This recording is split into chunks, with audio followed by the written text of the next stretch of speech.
오늘 저는 데살로니가전서 5장 18절 말씀을 근거로 범사에 감사하라 이와 같은 제목으로 여러분과 함께 하나님의 은혜의 말씀을 나누기 원합니다.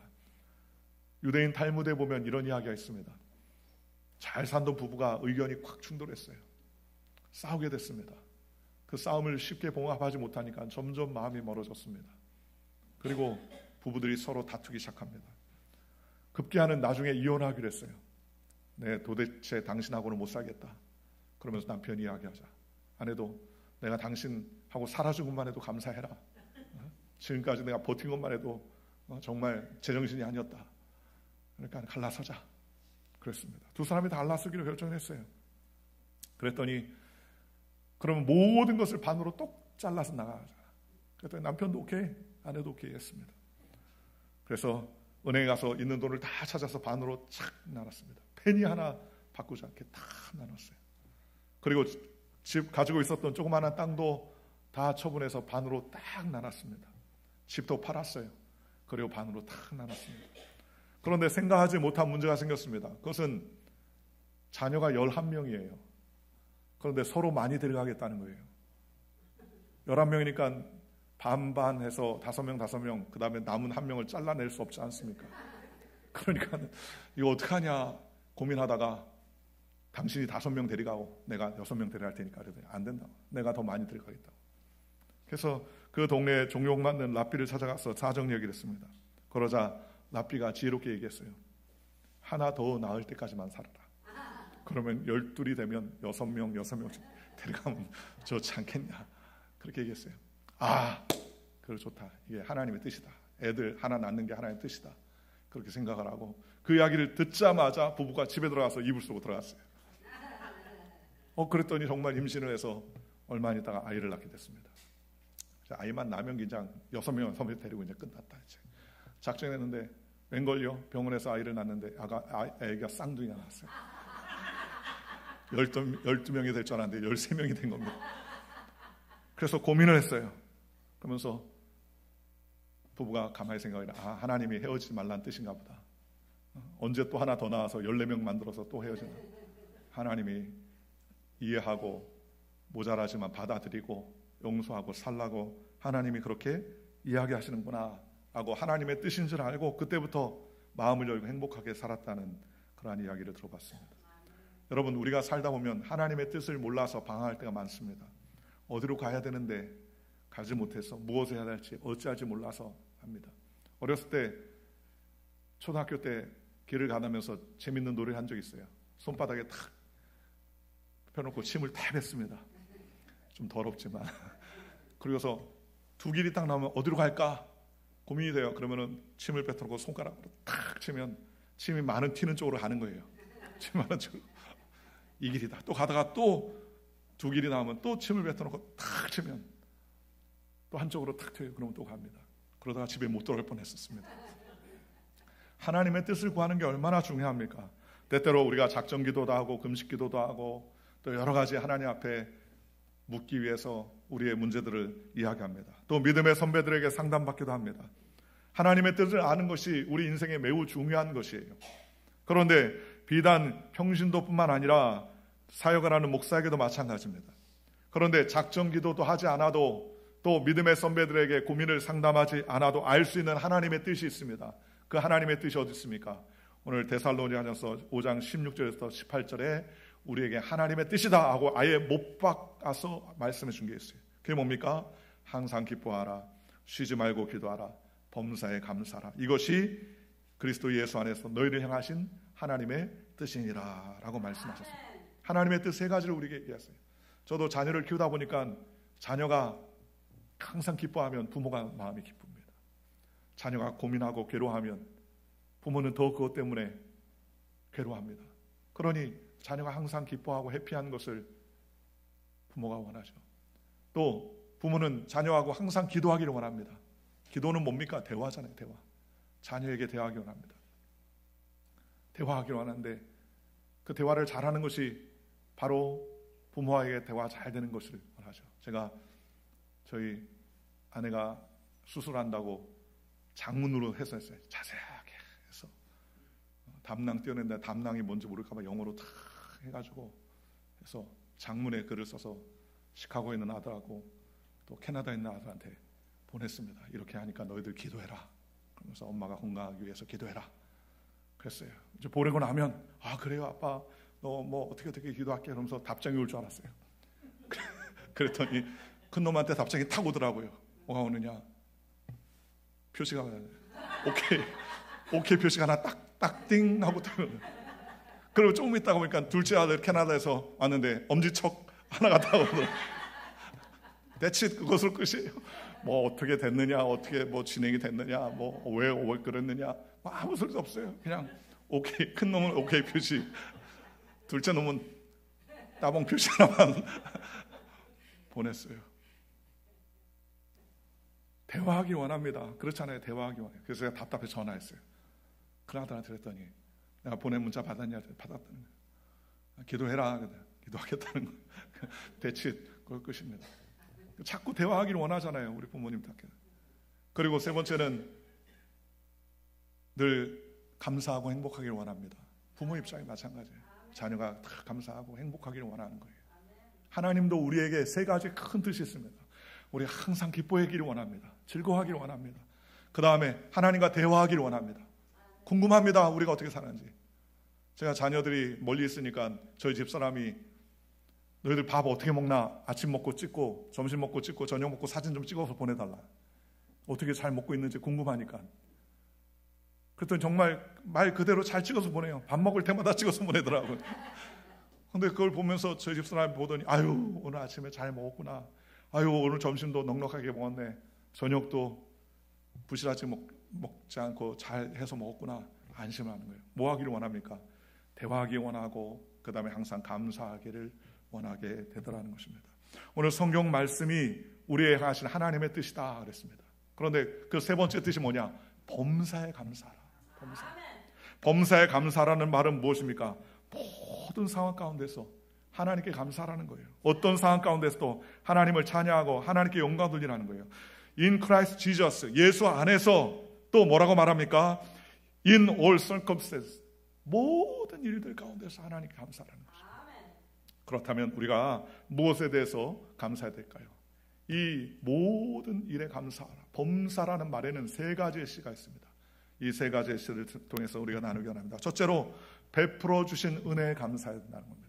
한마디로 말하면 과거에 대해서 은혜를 하나님께 올려드려야 된다는 겁니다. 어떤 사람이 꿈에 천사를 인도받아 하늘나라에 올라갔습니다. 하늘나라의 창고에 구경을 하게 됐습니다. 그런데 창고 보니까 텅 비어 있어요. 금은보가 다 없습니다.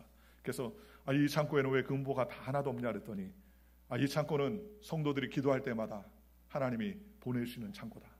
성도들이 얼마나 달라고 기도했는지 창고가 텅텅 비일 정도로 지금 보내서 지금 텅텅 비었다. 그 또 한 창고를 보내주는데 그 창고는요 아직도 꽉꽉 금은보가 차 있어요. 이 창고도 뭔데 이렇게 가득 차 있냐 그랬더니 이 창고는 하나님이 감사하는 자들에게 나누어줄 선물을 채워놓는 곳인데 기도는 엄청나게 달라고 하는데 감사는 그렇게 많이 하지 않아서 아직도 창고에 많이 있다는 겁니다. 그러니 내려가거든 감사를 많이 하라고 그렇게 이야기하라고 천사가 이야기하자는 거예요. 오늘날 은혜를 구하는 사람은 많습니다. 그러나 받은 은혜에 대해서 기억하며 감사하는 사람이 매우 적은 그러한 때에 살고 있다는 거예요. 그러니 오늘 저와 여러분이 어떻게 해야 됩니까? 지금까지 베풀어 주신 것을 감사해요. 뒤돌아보면 얼마나 감사합니까? 지금까지 은혜 주신 것, 지금까지 지켜주신 것, 하나님께서 긍휼과 은혜를 베풀어 주신 것이 얼마나 감사합니까? 그러니 우리는 지나간 세월을 되돌아보면서 하나님께서 내게 베풀어 주신 것을 감사하는 저와 여러분들 되시기를 주님의 이름으로 축원합니다. 어떤 분이 미국의 어떤 분이 간증인데 회사의 전무 같은 자리에 40대에 올라갔어요. 대단히 입지전적으로 잘했죠. 그런데 이 남자가 40대 혈압으로 갑자기 쓰러져서 반신불수가 됐습니다. 병원에 입원하여서 매일 실망과 좌절에 빠져 자신의 신태를 한탄하고 있었습니다. 너무너무 불평하니까 부인조차도 견딜 수가 없었어요. 그러던 어느 날 병원에 온목 목사님이 방문을 하고서 이야기를 나누면서 목사님이 그렇게 이야기했습니다. 목사님이 권면하기를 불평과 원망과 불만만 말하지 말고 일생을 생각하면서 과거에 지금까지 돌아보면서 도움을 준 사람을 생각하면서 감사의 조건을 찾아봐라. 그렇게 권면을 했습니다. 가만히 생각해보니까 감사할 조건이 하나 없어요. 지금 자빠져가지고 이렇게 반실무수가 돼서 일어나지 못하는 것이 짜증이 납니다. 자기에게 도움을 준 사람을 생각해도 생각나지 않더라는 거예요. 모든 사람들이 다 원망스럽고 부인도 자식도 친구들도 하나도 고맙지 않더라는 거예요. 그러다 그는 노력을 했어요. 무엇이 감사한가 자꾸 곰곰이 생각하는데 어느 날 지난날 회사하니까 가슴속에 뭉클한 생각이 하나 들더라는 거예요. 그것은 초등학교 때 여선생님의 생각이었습니다. 자기는 초등학교 때 공부도 잘하지도 못하고 늘 그냥 부족한 학생이었는데 그 선생님이 자기를 늘 칭찬해주고 용기를 주었다는 거예요. 그래서 공부를 잘하게 됐다고, 중고등학교와 대학을 졸업하고 취직하며 회사의 전무라는 지역 위치까지 잘 올라갈 수 있었다고 생각하니까 가슴이 뜨거워집니다. 그 여선생님이 아무것도 아닌 나를 칭찬해줬던 그 칭찬의 힘이 자기를 오늘까지 있게 했다라는 생각이 들었어요. 그랬더니 수십 년 전의 일인데 그 선생님이 너무 고맙다는 생각이 들었습니다. 그래서 그는 여기저기 친구들을 수소문하고 학교에 연락을 해서 그 선생님이 어디 있는지 알아봤습니다. 그리고 선생님 주소를 찾아서 선생님에게 편지를 썼어요. 선생님 감사합니다. 저는 지금 반신불수가 되어서 잘 움직이지 못하지만 가만히 되돌아보니까 선생님 같은 은사분이 계셔서 제가 지금까지 이렇게 행복하게 살 수 있었습니다. 그동안 한 번도 감사의 글을 드리지 못하고 무심했던 것을 용서해 주시고 선생님은 내 삶의 최고의 은사입니다 라고 편지를 써서 보냈습니다. 그런데 이 선생님도 나이가 들어서 남편이 떠나고 홀로 양로원에서 외롭게 지내고 있었어요. 어느 날 이 편지 한 통을 받은 거예요. 그런데 너무너무 기쁘고 행복한 거예요. 지난날 아무것도 아니었다고 생각했는데 제자가 수십 년 만에 편지를 보내와가지고 너무 감사하다라는 편지를 썼어요. 그래서 그 편지에 답장을 썼습니다. 사랑하는 윌리군, 내 평생에 수많은 어린 아이들을 가르쳤지만 고맙다고 감사하다고 편지를 보낸 제자는 당신 딱 한 명이네. 자네의 편지를 받으니 나는 행복하고 기쁘고 즐겁네. 내가 자네의 편지를 읽으면서 눈물로 읽은 것을 아나. 나는 자네의 글을 침대 옆에 놓고 매일 밤에 한 번씩 읽는다네. 그리고 읽을 때마다 그 편지를 어루만지면서 자네에게 감사하고 또 이 편지가 내게 어떤 의미를 주는지 아는가. 내 평생에 새로운 희열과 기쁨을 용솟음치게 해주었네. 나는 자네의 편지를 나의 교편 생활의 유일한 보람으로 알고 내가 죽는 날까지 간직하려 하네. 자네의 건강을 위하여 간절히 기도하겠네 하면서 선생님 이름이 써 있더라는 겁니다. 이 답장을 받고 이 분이 굉장히 놀랐어요. 왜냐하면 그 순간 침대에서 벌떡 일어날 수 있었습니다. 그는 그 뒤에 삶의 용기를 가졌습니다. 그리고 걷는 연습을 했습니다. 말하는 연습을 시작했습니다. 건강이 시간 가면서 눈에 띄게 좋아졌습니다. 교회에 나가기 시작하며 하나님께 영광 돌렸습니다. 그리고 나중에는 회복이 되어서 직장에 복직하게 되고 나중에는 부사장이 되고 사장까지 되었다는 그러한 간증을 들어본 적이 있습니다. 여러분, 지금까지 지나온 과거를 생각해 보십시오. 현재 어렵고 힘들다 할지라도 지금 오늘 우리를 있게 한 게 얼마나 감사합니까? 여러분, 오늘 예수 믿고 구원받은 저와 여러분이 기적이에요. 여러분, 수많은 기적이 있는데 이 세상의 가장 큰 기적은 뭐냐? 나 같은 죄인이 용서 안 받고 하나님의 자녀가 되었다. 이게 얼마나 큰 기적입니까? 이게 뭐 얼마나 놀라운 은혜입니까? 제가 지난번에 우리 예배를 마치고 나서 뉴욕에 있는 교회 장님 예배, 임직 예배를 들어갔는데 거기에 임직한 분 중에 한 분 그 시험을 면접을 보는데 그분이 그런 이야기를 하더라고요. 저는 정말 하나님의 은혜입니다. 하나님의 은혜입니다. 귀한 직분을 받았습니다. 저는 이 직분을 도저히 감당할 수 없고 받을 수 없는 사람인데 이렇게 하나님께서 하늘의 직분을 주셨으니 얼마나 감사합니까? 그러면서 눈물을 글썽글썽하면서 우시더라고요. 직분도 귀한 것이지만 그 직분을 갖고 감사하는 마음이 있다는 게 얼마나 귀한 일입니까? 사랑하는 성도 여러분, 오늘 뒤돌아보면 하나님께서 우리의 삶을 인도해 주시고 시시각각으로 우리를 지켜주셨다는 사실을 기억해야 됩니다. 그러니 예수 믿고 구원받으면은요, 과거는 하나도 변하지 않았지만 과거를 바라보는 우리의 시각이 바뀝니다.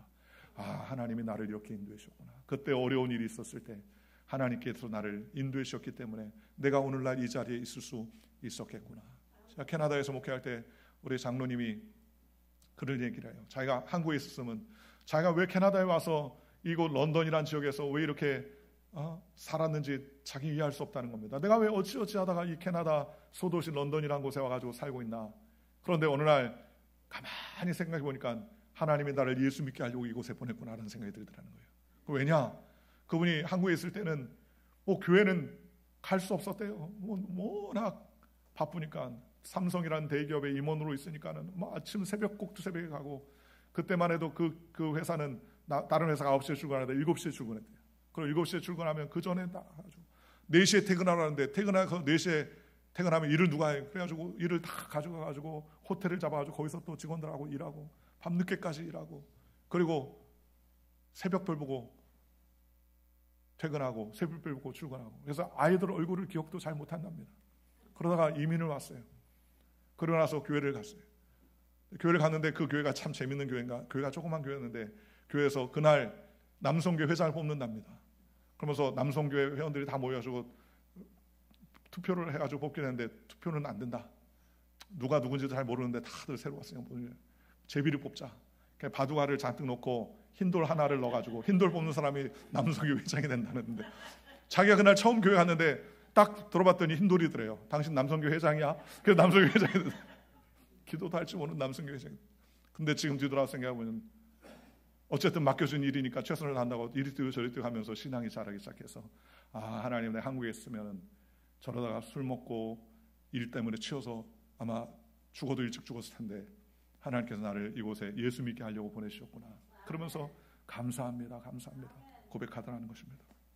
오늘 저와 여러분이 믿음으로 고백하여 과거의 지난 과거를 하나님께 감사하며 주님께 영광 돌리는 아름답고 복된 주의 백성 되시기를 주님의 이름으로 축원합니다.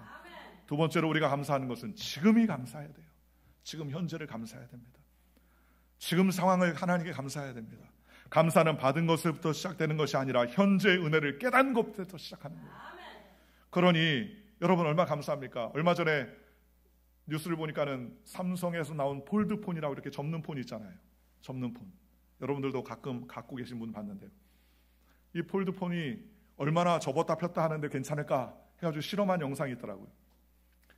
타사 제품, 외국의 중국의 타사 제품하고 비교해서 접었다 폈다 기계가, 이거 사람이 하면 사람이 또 강제로 힘줘서 할지 모른다고 기계가 잡았다 폈다 하는 거예요. 그랬더니 한 5만 번쯤 잡았다 폈다 하니까 이 중국 제품이 이제 고장나기 시작했어요. 그런데 이 한국의 삼성 제품은요 10만 번이 넘었는데도 끄떡 안 하는 거예요. 20만 번이 넘었는데 끄떡 하지 않는 거예요. 한 3, 4만 번쯤 되니까는요 힌지가 이제 삐끼덕거리기 시작하더니 중간에 액정에 이제 금이 가면서 거기에 까맣게 되면서 나중에는 문제가 생기더라고요. 그러면서 야, 한국 제품 좋다. 그렇게 이제 평가가 났어요. 야, 좋다 생각했는데 여러분 가만히 생각해 보십시오. 하루에 심장이 몇 번 뛰냐면 인간이 하루에 물론 빨리 뛰는 분도 있고 적게 뛰는 분이 있는데 평균적으로 얼마나 뛰느냐? 하루에 10만 3,689번을 뛰어요. 여러분의 심장이 10만 번 이상을 뛰어요. 여러분 접는 폰 20만 번 폈다 접었다 하는 게 품질이 괜찮다고 하면 여러분 이틀이면 끝나는 거예요. 이틀 심장 뛰고 나면 그러면 이제 목사님 심장이 지금 이상합니다. 이렇게 나와야 돼요. 심장이 10만 번 이상 뛰어요 하루에. 그런데 지금 10년 아니라 20년 30년 누구는 70년 잘 살아왔잖아요. 고장 없이 잘 살았어요. 하나님은 은혜입니다. 하나님. 여러분 몸속의 혈액은요 하루에 1억 6,800만 마일을 달려갑니다. 하루에 1억 6,800만 마일을 달려요. 여러분 한국에서 뉴욕에서 한국까지의 마일이 얼마냐면 6,800마일이에요. 6,800마일. 왜 하느냐? 왕복하면 13,000마일 정도 주거든요. 그러니까 편도가 6,800마일이에요. 그런데 우리 몸 안의 혈액이 1억 6,800마일을 매일같이 달려요. 달리다가 혈액이 아유 피곤하다. 내가 안 뛴다. 싫다. 그럼 이제 가는 겁니다. 우리는 가는 거예요. 그런데 여러분 지금까지 혈액들이 한 번도 안 쉬고 달려왔잖아요. 또 우리가 하루에 숨을 몇 번 쉬냐면 23,040번 정도 쉬어요. 어떤 사람은 더 많이 쉬고 작게 쉬겠지만 2만 번 이상을 매일 숨을 쉽니다. 잘 때도 쉬어요. 잘 때도. 자다가 안 쉬면 이제 가는 거죠. 뇌세포도 하루에 700만 개를 사용합니다. 우리의 뇌세포가 컴퓨터보다 더 뛰어나서 확 뇌세포를 들면서 뛴다는 거예요. 여러분 우리가 무슨 힘이 있어서 심장을 뜁니까? 야 심장아 오늘부터 10만 번만 해라. 그러면서 막 와치하고 있다면 얼마나 괴롭겠어요. 그런데 하나님께서 우리에게 건강하게 하시고 샘을 주시고 호흡할 수 있게 하시고 모든 것을 허락해 주셨습니다. 제가 아는 목사님이 병원에 가서 입원했다가 나오셨는데 그분이 저한테 그러더라고요. 저한테 물어보는 거예요. 목사님, 산소호흡기 껴봤어? 그래서 아니, 안 껴봤는데 그랬더니 그거 감사한 줄 알아 그러더라고요. 자기는 산소호흡기를 며칠 꼈다는 거예요. 그러시냐고. 그런데 나중에 비를 보고 날라와서 병원에 있었던 비를 보고 깜짝 놀랐다는 거예요. 돈이 너무 많이 났다는 거예요. 그래서 조목조목 봤대요. 그랬더니 프린트한 인쇄 종이 가격까지도 써놨더라는 거예요. 그 중에 눈에 띄게 보니까는 산소호흡기를 달았던데 하루에 960불, 꼭 1000불씩 차지를 했다는 겁니다. 1000불씩. 산소호흡기를. 그러면서 목사님 산소호흡기 1000불 내고 껴봤어? 안 끼지. 그냥 숨만 쉬자. 알아서 숨 쉬잖아. 그러니까 목사님 하루에 1000불씩 버는 거야. 저한테 얘기하다. 한 달에 3만 불씩 벌고 1년이면 36만 불 버는 거야. 저한테 그러더라고요. 가만히 생각해보니까 그래요. 산소호흡 하려고 막 헤헷거리면서 숨 쉰 적 있습니까? 아니에요. 자연스럽게 숨을 쉬고 폐가 흘러가면서 우리의 몸을 지켜주게 되더라는 것입니다. 그러니 얼마나 감사합니까? 피가 1억 마일 이상 달려도 멈추지 않습니다. 폐가 2만 번 이상 숨을 쉬는데도 전혀 문제가 없어요. 우리가 호흡할 수 있는 거 감사해야 됩니다. 우리가 살아갈 수 있는 거 감사합니다. 우리의 모든 것 주님께서 베풀어 주신 것을 감사합니다. 감사가 이만저만 아니에요. 그런데 오늘 현재를 우리가 감사해야 됩니다. 출애굽기에 보면 이스라엘 백성들이 하나님의 베푸신 것이 어마어마하게 많았습니다. 그들이 하늘에서 만나를 내려주셨습니다. 불기둥과 구름기둥으로 인도해 주셨습니다. 그들에게 하나님께서 메추라기를 주셨습니다. 리더를 훌륭하게 세워주셔서 모세를 통하여서 하나님께서 그들을 여러 가지 홍해 가운데서 건너주시고 애굽의 군대에서도 건져내 주셨습니다. 그러니 얼마나 감사합니까? 그럼에도 불구하고 이스라엘 백성은 매일매일마다 원망하고 불평했습니다. 여러분, 배고파서 광야에서 죽었습니까? 영양실조로 죽었나요? 아닙니다.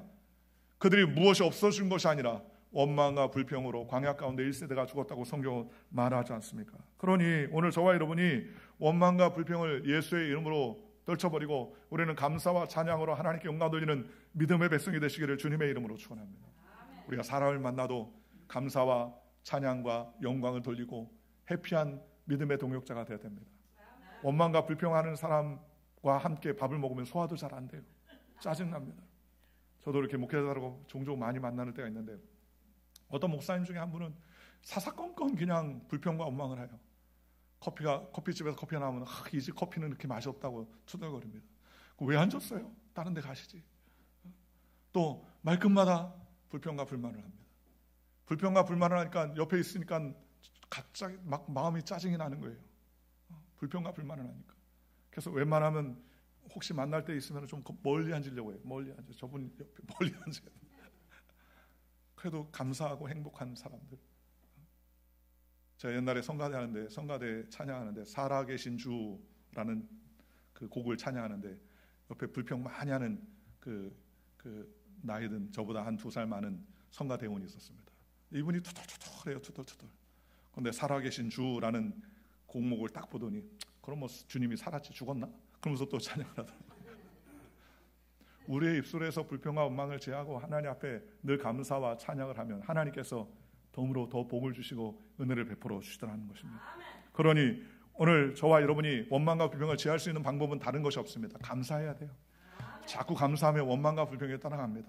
감사하면 하나님께서 역사해 주시고 감사하면 기적이 베풀어 주시고 스펄전 목사님이 말씀하시기를 촛불 보고 감사하면 등불 주시고 등불 보고 감사하면 형광불 주시고 형광불 보고 감사하면 하나님께서 태양빛 주시고 태양빛 보고 감사하면 하나님이 찬란한 영광의 빛을 보여주신다라고 이렇게 이야기하셨습니다. 그러니 우리에게 가진 것을 자꾸 감사하고 감사하면 하나님께서 우리 가운데 은혜를 베풀어 주시는 것입니다. 골로새 3장 10절에 이렇게 말합니다. 또 무엇을 하든지 말에나 일에나 다 주 예수의 이름으로 하고 그를 힘입어 하나님께 감사하라. 말을 하든지 일을 하든지 다 뭐라고 하라고요? 감사함으로 하라는 거예요. 감사함으로 하면 버릴 것이 없다 그랬어요. 저는 참 우리 교인들, 우리 성도님들, 장로님들이나 우리 교인들 감사해요. 왜냐? 참 맡은 일에 최선을 다하고 감사하고 행복해야 합니다. 얼마나 감사합니까? 어떤 사람 그럴 수 있잖아요. 나는 돈도 안 받는데 교회 와서 왜 이렇게 내가 성가대도 하고 찬양도 하고 봉사도 하고 청소도 하고 왜 이렇게 해야 되느냐. 내가 밖에 나가가지고 시간당 페이를 받았으면 많이 받았을 텐데 그렇게 생각할 수 있죠. 그렇게 생각할 수 있죠. 그런데 여러분 교회 와서 헌신하고 봉사하고 남 모르게 화장실도 청소하고 또 여러 가지 문제가 생긴 거 다 청소하고 그런 하면서 한 번이라도 불평하고 원망하지 아니하며 건강 주신 것을 감사하는 우리 동역자들을 만난 게 얼마나 복이 있습니까? 그런 복과 은혜를 저와 여러분이 누리시기를 주 예수의 이름으로 간절히 축원합니다. 세 번째로 우리가 감사해야 되는 것은 섭리를 믿고 미래를 감사하는 저와 여러분들 되시기를 주님의 이름으로 축원합니다. 지금 상황이 어렵고 힘들지만 하나님이 역사해 주시고 우리에게 은혜를 베풀어 주실 것을 믿고 감사하는 거예요. 그러니까 제일 중요한 게 뭘 잘해야 되냐? 해석을 잘해야 됩니다. 여러분들도 많이 들어봤을 거예요. 어떤 공주병 걸린 할머니가 양로원 가고 있는데 트럭을 끌고 가는 청년이 쫓아오시면서 외치더라는 거예요.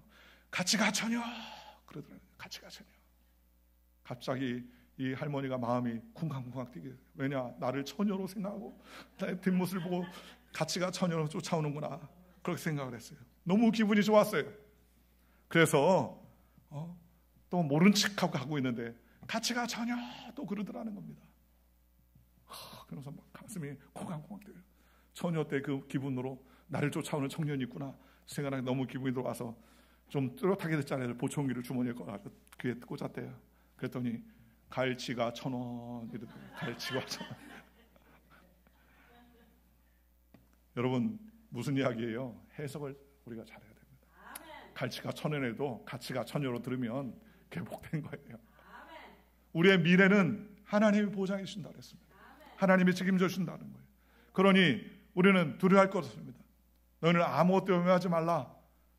나를 믿으니까 하나님을 믿어라. 내 집에 거할 것이 많도다.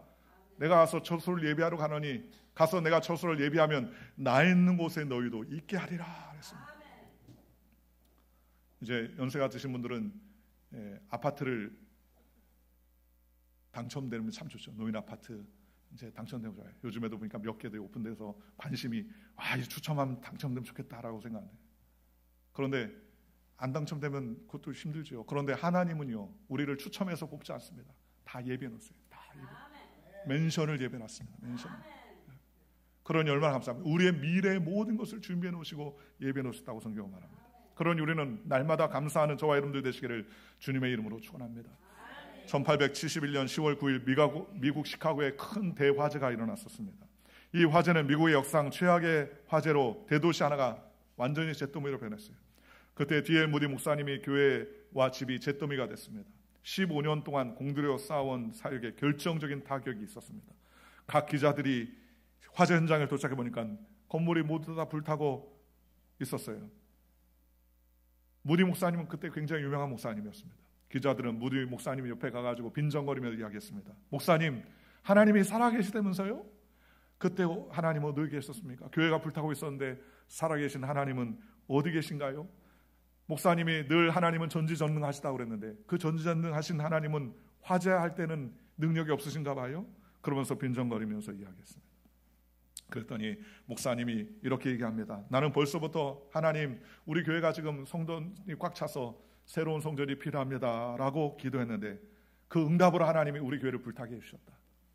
먼저 교회를 부시고 다시 새로 지으려면 보니까는 부시는 비용이 막대한데 하나님 부시는 비용이 들지 않도록 하나님이 불로 확 태워가지고 싹 다 정리해 주셨다. 그랬더니 기자들이 웃으면서 무슨 그런 말이 있습니까? 그러면서 하는 말이 목사님 그러면 질 돈이 어디 있어요? 교회를 질 돈은 준비됐나요?